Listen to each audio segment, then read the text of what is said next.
Me han pedido que hable de la Guerra Civil Española y de mi opinión, cosa que puede ser casi imposible en 180 segundos, y tendré que explicarme. Primero, soy firmemente demócrata, y eso no tiene discusión. Este fue el conflicto de antesala a la Segunda Guerra Mundial por muchas razones, y resulta ser más complejo de lo que nos hacen creer. Para poder hablar correctamente de la guerra que duró del 36 al 39, tendríamos que empezar por la pérdida de Cuba y Filipinas, motores económicos importantes para España.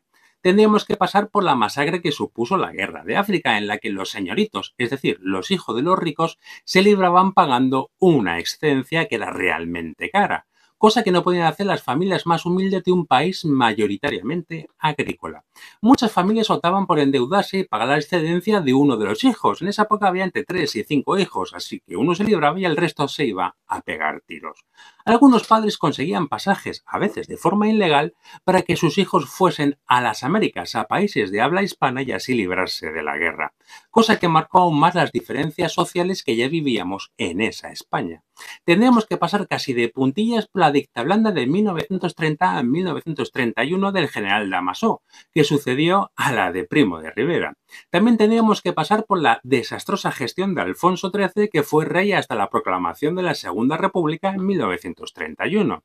También tendríamos que mencionar el alzamiento minero del 34, que fue arrasado por un héroe de la República, sí, el general Franco. De él tendríamos que mencionar tres fases vitales muy separadas entre sí: el oficial en África, el general en la guerra civil y el dictador. Claro está, antes de hablar del conflicto en sí, tendríamos que pasar también por la Sanjurjada, protagonizada por el general Sanjurjo, que ya intentó un golpe de Estado en 1932. Pero no nos podemos olvidar de la prensa incendiaria de unos y otros, discursos corrosivos y sí, también asesinatos de unos y otros, previos al conflicto, que fueron caldeando el tema.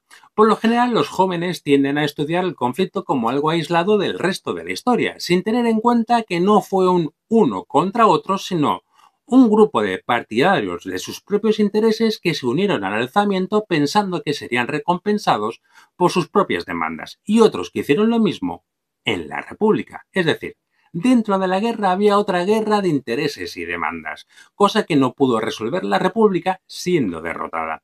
Como veis, hablar de este conflicto en 180 segundos se me hace imposible, y para que tengáis algo en cuenta, como toda familia, tengo dos abuelos. Uno estuvo en un bando y otro estuvo en otro. Hablé mucho con ambos y ambos me contaron cosas que no aparecen en los libros de historia. Y es que la guerra siempre es una guerra, y la peor de todas es una guerra civil.